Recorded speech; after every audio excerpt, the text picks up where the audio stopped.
Hi, my name is Latara Ware, and thank you for joining us in today's Sports Access. With us today is the assistant head coach of the men's soccer team, Dejan Milosevic. So, Milo, thank you so much for being here with us today. Okay, great to see you guys. So, Thank you for having me. Oh, thank you. So to begin, can you give us a little update about how your soccer team is doing with the impact of COVID and the new regulations? Yes, it's been really tough for everybody, not just for us. So we had to adjust with a lot of things. I mean, guidelines. It seemed at one point were changing, every day. So we had to adjust, and for us, we'll adjust. But the worst part was, kind of having and keeping students in the loop, for them knowing what's going to happen. But finally, I feel like, we dealt with it, and school and athletics department dealt with it, well. So it looks like we're somehow getting back to normal, and we're still having some guidelines that we're following, but it's working well. And as of right now, we're seeing progression, and there's a lot of players who had to catch up a little bit coming back. So we're looking pretty good as much as we could at this point. So it's going well as of right now. Okay, so how did you all kind of help the team adjust into your new kind of normal routine?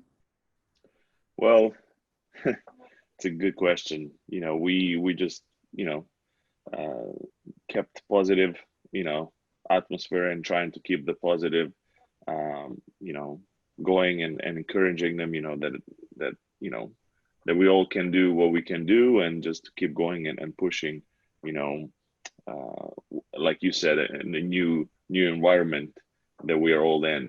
But the team has responded well. Um, we have a lot of international students who, came here a little bit late, and impact a little bit the school, but teachers were understanding of it. So as I said, we're all kind of uh, trying to support each other in this hard time, and make sure we communicate with the players, what's happening, and what they need to do their part, and also what the part that we have to do as the coaches. So I think we have a good understanding overall as a team. Did you ever have any moments in there where you all felt like you weren't really certain about how things were going to turn out? Oh yes, I mean it happened from April, May to now. I mean, we change, as I said, almost on daily basis, and then weekly. So we're waiting for NAI, then our conference, what is going to happen. But they finally kind of came to the conclusion that we will have, you know, some games in the fall, some games in the spring. So we have kind of, you know, path that we can follow right now. So that's a good sign. Okay. Um, as a coach, did you guys have like a certain plan that you had set up just in case things didn't turn out the way you guys had hoped? As I said, it's really hard to plan something when you are depending on day-to-day basis, what's going to happen. But we definitely, uh, for the players that we knew they're coming and returning, we had a plan, what we're going to be doing. And, in order, if season doesn't happen, we'll most likely focus on their schoolwork, and making sure that they're doing good their part. And then, we would most likely, because our seasons are regular in the fall, we'll most likely just, flip-flop the seasons. And what we do in spring, usually that's what we would do done in a fall if we didn't have the season. So adjustments, and that's a part, that we all had to deal with. Okay, so Milo, we were doing some research on you, and we know that you've played 2 seasons as a Ram in 2011 and 2012, and you were a two-time All Red River Athletic Conference selection and a RRAC Defensive Player of the Year in your junior campaign. So, can you tell us a little bit maybe about your personal career with Wesleyan and how that was? Yeah, it definitely was two very fun years for me. Um, when I got here, it was unexpectedly I came here because I had another offer in Colorado. So I just was going there and then didn't even think about, because I had so many offers, because I was in junior college, Arizona Western. So I was a transfer here. And then, 2 weeks prior to preseason in Colorado, I received that I was missing a couple of credits. So I was stuck. So I was going back and forth emailing, coaches that wanted me to come, and fortunately Coach Tyler Powell, who was a coach back then, emailed me back, and he said, they're still looking for keeper. So that's how I ended up at Wesleyan. I guess it was just a destiny to end up here. And then for those 2 years, I mean, first year we had a winning record, I think first time for a long time. It was over 60% of wins we had. We competed with every team. It was good. We had a good mixture of players from, we had a couple of few internationals. We had players from here, so it was a good mixture. And then second year we took a step forward and got even some more players and got better, and we made it to nationals. I think after a long time for a school. So I could say that I had pretty successful 2 years at college. And back then we still were a Red River conference, so we could compete with. Back in the then, it was UT Brownsville, who was kind of dominant school there. I think Oklahoma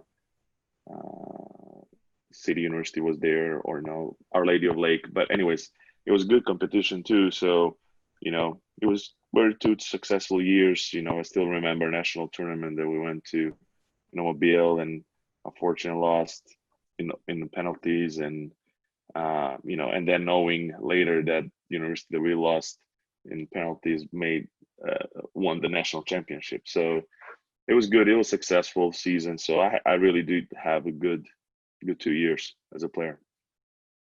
Okay, so you mentioned the national tournament. So when you were on the team, you were on the first team that had ever seen a national tournament in Wesleyan soccer history.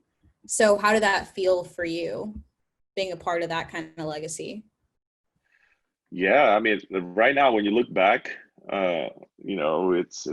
it's pretty cool. But back then we weren't thinking that much about we just made a history. We were a really tough team that everybody knew their responsibilities in the team, and we were going step by step, game by game, and we weren't even focusing, and everybody thought when we found out that we're playing University of Mobile in the national tournament first round, everybody, oh, you're gonna get blown out and they're gonna kill us and all that. But we were a tough group, and no, maybe we didn't have as much quality and Mobile did at that moment, but we did have really that toughness and no giving up, and it was really good. But yeah, when you're looking back now, what is it, like 8 years, 9 years later, seasons later, I mean, we haven't had a team yet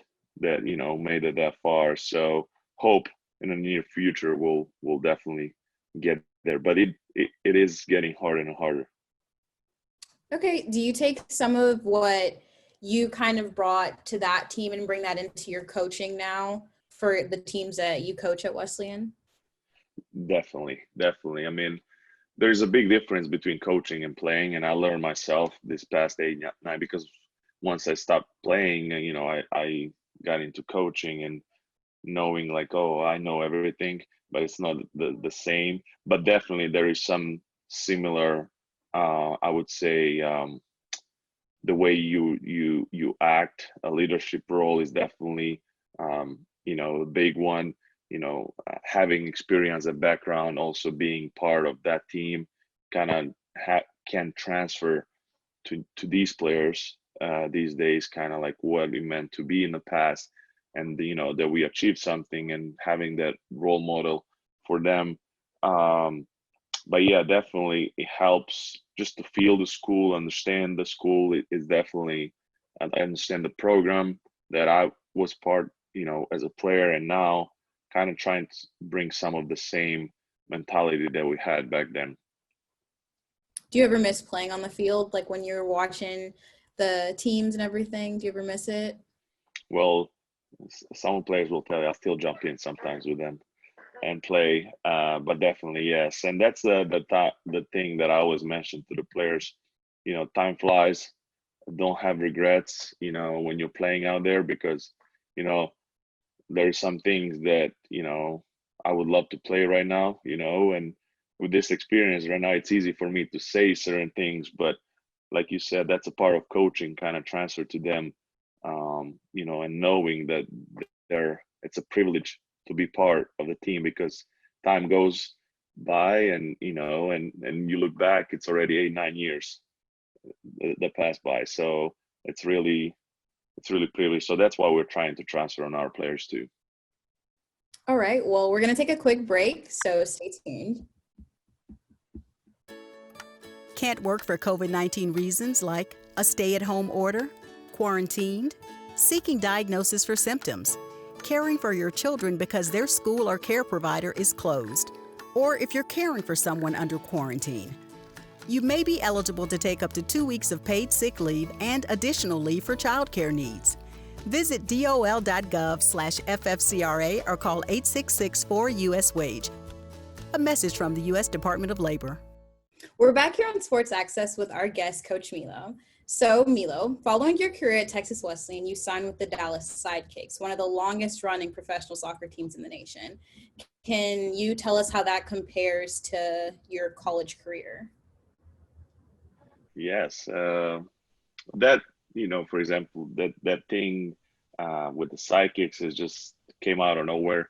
I felt like I had a few more years to play, and I was looking at some outdoor teams to play, and just kind of stay fit, and and try maybe end up somewhere professional. But the Sidekicks story came through Coach Powell, knowing a couple guys who were close to Dallas Sidekicks, so they suggested me go try out. I did. I went there. I tried out, and couple practices later, they asked me to be part of the team, which at that point for me it was like totally new game. It was kind of okay, cool, but I didn't understand much about the indoor culture here, and what it meant to the especially Dallas area. And then learning more about the coaches who I had. Tattoo, who was a legend, he was my coach then, who is legend of indoor soccer here. So it was good learning process also for me. And then started playing. I was there for I think was December 2012 to probably this March of 2016 or 17, 4 or 5 seasons. I was part of Sidekicks. We had a lot of achievement. I enjoyed it playing. There were some really good players. I had fun. But the thing it was that the most that I take away from that is the indoor is really fast paced sport that it doesn't stop. And just to put it out there, one game we played in Houston, and I had probably 45 shots on goal. And after the game, I remember that we had to drive back, and I just couldn't move because it was really frustrating on the body. So what I take from there, it's a lot of fun. It's different. It was something different that I enjoyed. It did also build my reputation as a coach, as a player in DFW. People start recognizing me.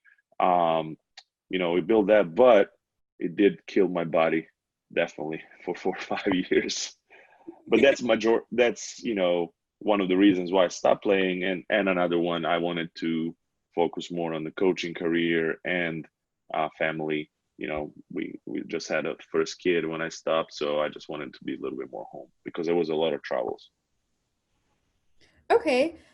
So for a lot of people, most athletes, they go to college and they play and after college, that's kind of it. So for you, was it really like exciting and fun knowing that you get this chance to play outside of college as well? Yes, as I said, it was for me. I say my goal was to keep playing outdoor and be part of. But that's life. You never know what's going to happen. And again, I'm thankful that I got that opportunity to keep doing at least in some extent what I like to do, extend the career, and again prepare me also to seek out professional life, functions and how things are done on that level. So again, I can also pass from that level what it takes to be part of something like that. Okay. I know that after that kind of part of your career ended, you also went to an international competition in 2015.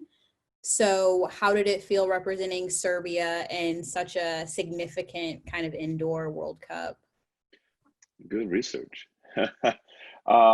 Yes, that was great. We uh, it was kind of also last 2 3 months that we got invited because there's a lot of players from Serbia that play United States, and, the indoor soccer. So we kind of got the group of our players here and formed the national team, and we did compete. We played in Michigan.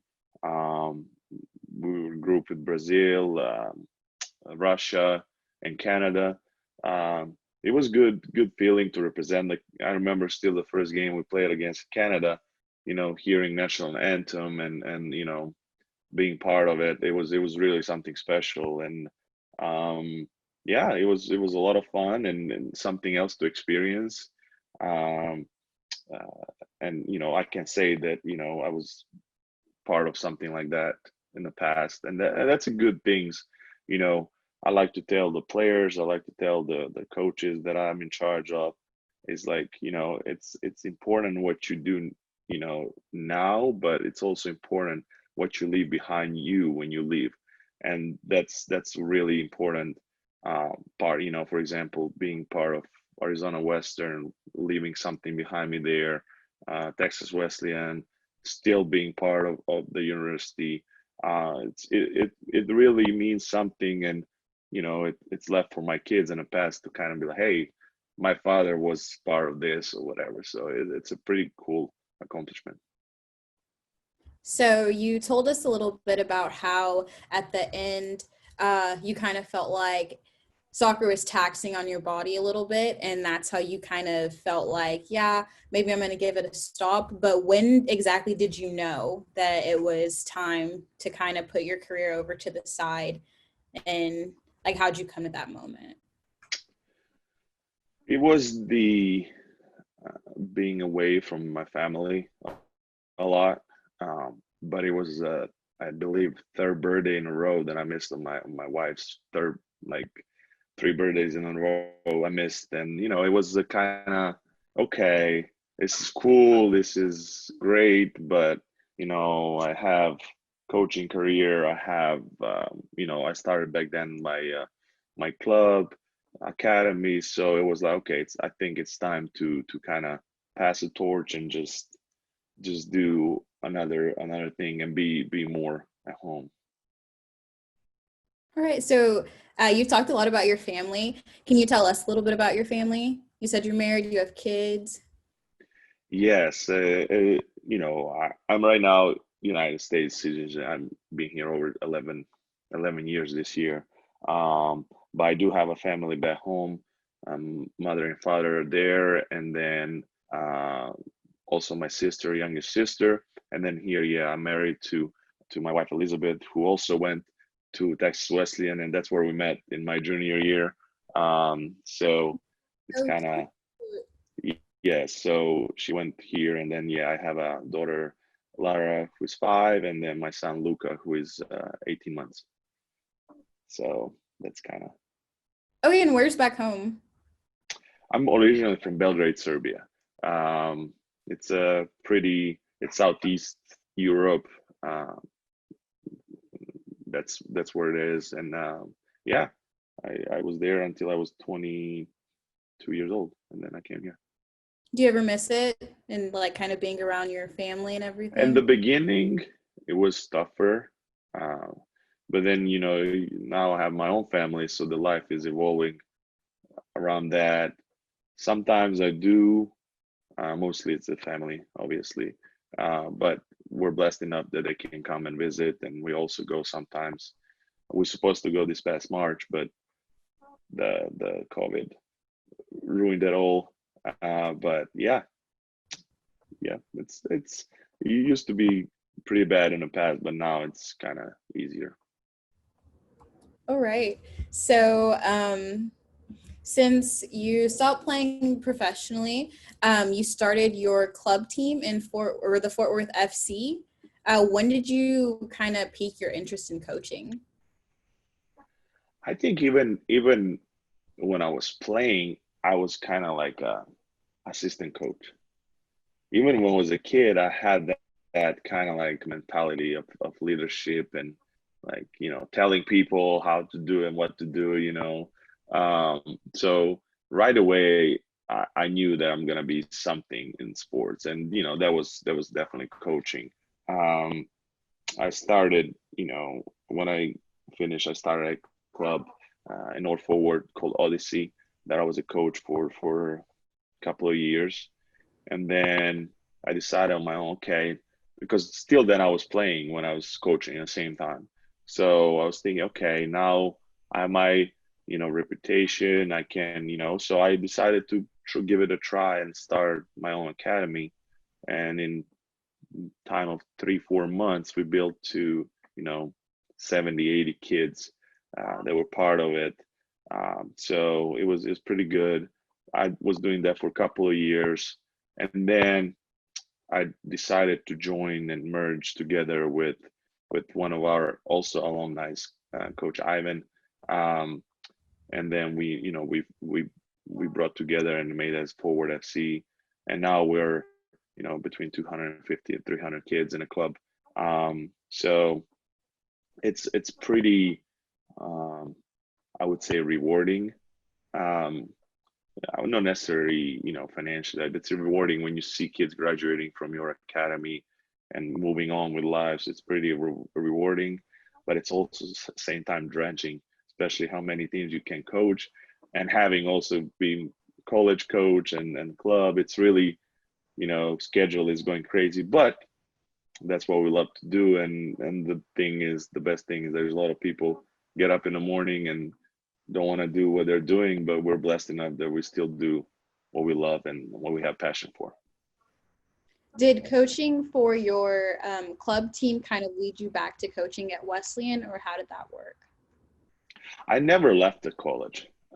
So after I finished playing, I still was involved with the program up to 2015. So 2013, 14, and 15 season, I was kind of like a graduate assistant, I would say assistant coach under Coach Powell.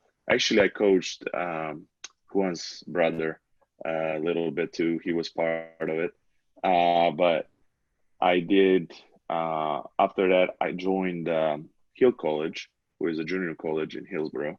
I was there for 2 years, assistant coach um, for women's and men's under Coach Paul Davenport. And we had success there.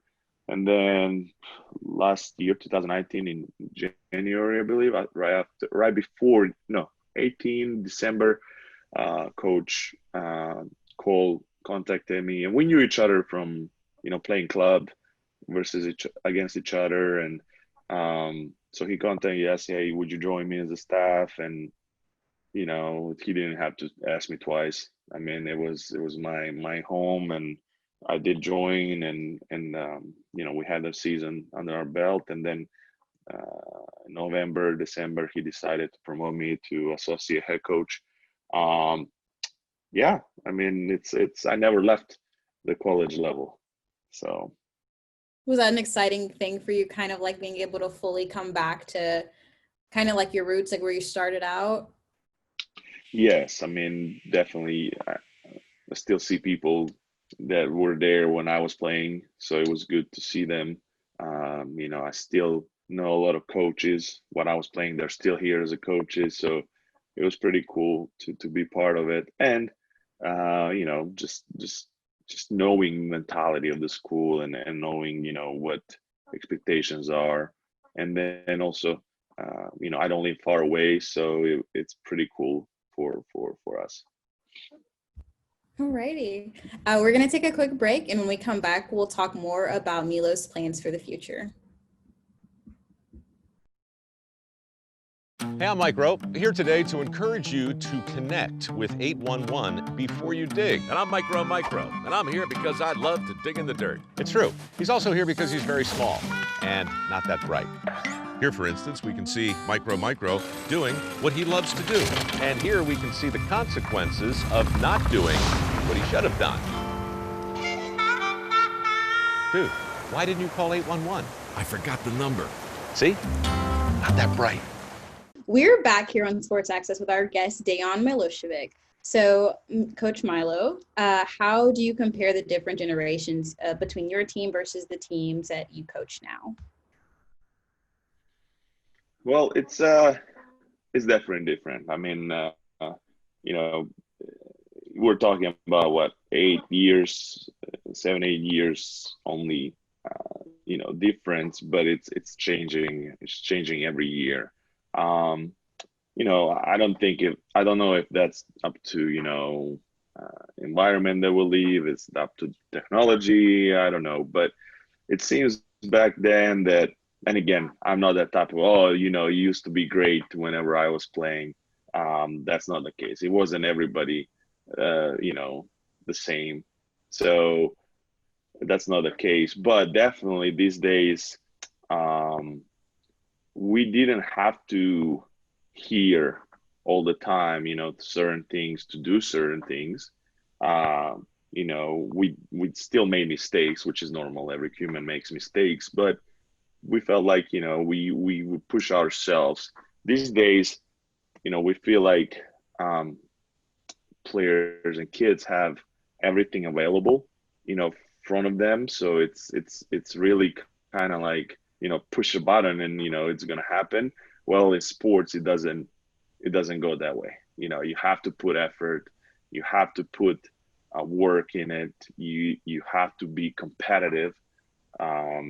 So it's really something that did change a little bit throughout the years, and again, we're trying as a staff to kind of to adjust to new generations. Obviously, we cannot go and live in the past, to adjust to it, and understand those generations, how they think now, how what is in their mind, and then at the same time keep some of the good stuff that we had in the past. So again, I don't believe in like, we should do this way how it's done 15 years ago, and just not caring what these new generations are thinking and the way they think.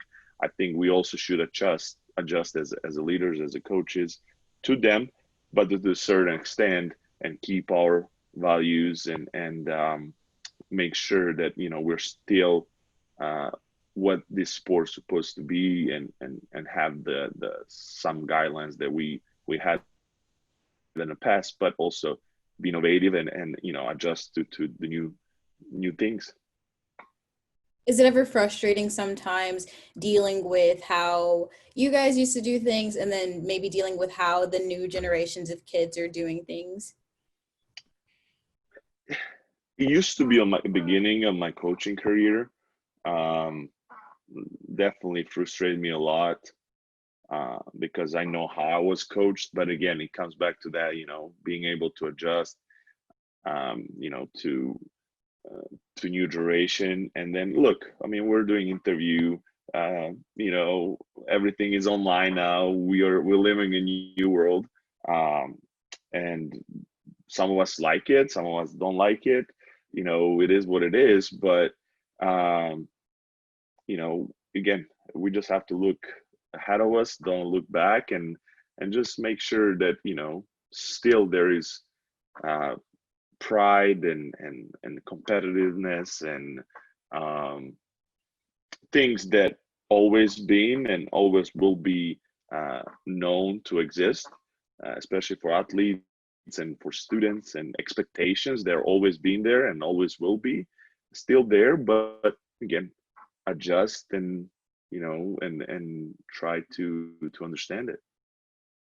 Is there anything that you've learned from this new generation of athletes that you didn't ever think you'd kind of learn coaching? I would say yes. And that's the part I was saying. I'm not the sports wise, not the soccer wise, not the. It was mostly like personal. Just kind of like for me, what used to be normal, like for them is like now what, you know. And then I'm like, guess like, why am I wasting time on focusing on things that are irrelevant right now? And again, trying to adjust to it. But yeah, definitely kids. I mean, try again. I'm just trying them to learn who I am, and also me learning about them, and that's the best way, for anything you do. I mean, in any area of, of life, if you don't know a person, I mean, how are you gonna work with that person well? So again, I believe it's a mutual respect. If there is respect, but also there is a line where I'm a coach, he or she is a player, and understanding that role. And that's kind of a good thing that I see new generations. Yes, there's things that that we don't like, dislike, but most of generation is this generation is most kids are nice, respectful, sometimes too nice, too close. I would like them to be more open, be more talking. I think that's a problem of this generation right now, that uh, they do not have speaking skills to be open to speak out your opinion. It's like you have to pull the words out of their mouth. Ask them many questions in order to get the answer. Just be who you are. And I think that's kind of like finding identity as a person. Can you tell me a little bit more about what you expect coming out of the new soccer team this season? Well, before the COVID hit, we were really, really, I mean, I'm not saying we're not excited now, but we were really excited because we had a good recruiting class coming in. And the players that we already had on the roster, we felt like we're going to be much better than we were past seasons, quality wise. But, we lost, a few players due to, this situation. But I feel like we'll definitely have a better team than we had last season. Again, last season was different problems, but I feel like we're more balanced team right now. We have more options. We're very young still, but we do have 3 or 4 experienced players who are seniors who we expect to pull those younger ones and kind of be our extended arm on the field and off the field, because without chemistry, there is not going to be success. And that's what we need, those more experienced players to step in, and because we're not 24/7 and they are together. So we need help, but definitely we feel like we definitely have a better options. I would say we have more. When we look on the bench, we do have more options there. When we look on the starting lineup, we do have it, but we're just hoping and praying to have everybody be healthy, and ready to go. And then it's all, in the end, it's all games, and the better teams are going to win. So do you have any personal goals for yourself coming up this season, or just in life, or? Well, we do have different personal goals, 5, 6 months ago. And then this kind of like makes you think, okay, what is going to happen? What are we going to do? How are we going to do? So it's really hard to think. But again, I see this as a little storm, in life that, it just shakes you a little bit, and then, you move forward. But definitely my goal is, and that's, as every coach that looks to move up in their career, is definitely to take over a program on my own, to be a head coach, and to put my own stamp on something, and grow as a coach, and definitely um, you know impact even more lives. But that's my personal goal. And then for this season, definitely my goal is to make it to the playoffs, and then to pass that first round of playoffs. There will be a step forward from last season, and then once you pass that first barrier, it kind of confidence builds up, and you never know what's going to happen. For example, was last year that we played at a school that finished first in the regular season, and we took them all the way to overtime. Unluckily, we lost, but again, playoffs can happen anything. So that's our goal: make it playoffs, and build the culture again. I mean, build that what we want to have as a program, and then who knows. All right. Well, Coach Milo, thank you so much for joining us today. It was nice talking to you, getting to know a little bit about you and your coaching, and just telling your story about how you got to Wesleyan and everything after that. Well, thank you guys so much for having me. It was an honor, and please don't hesitate anytime. All right. Thank you, everyone, for tuning in to today's Sports Access. Don't forget to follow us on Facebook at The Rambler, and on Twitter and Instagram at The Rambler TWU. I am Latara Ware, and this is Rambler TV. Rambler TV.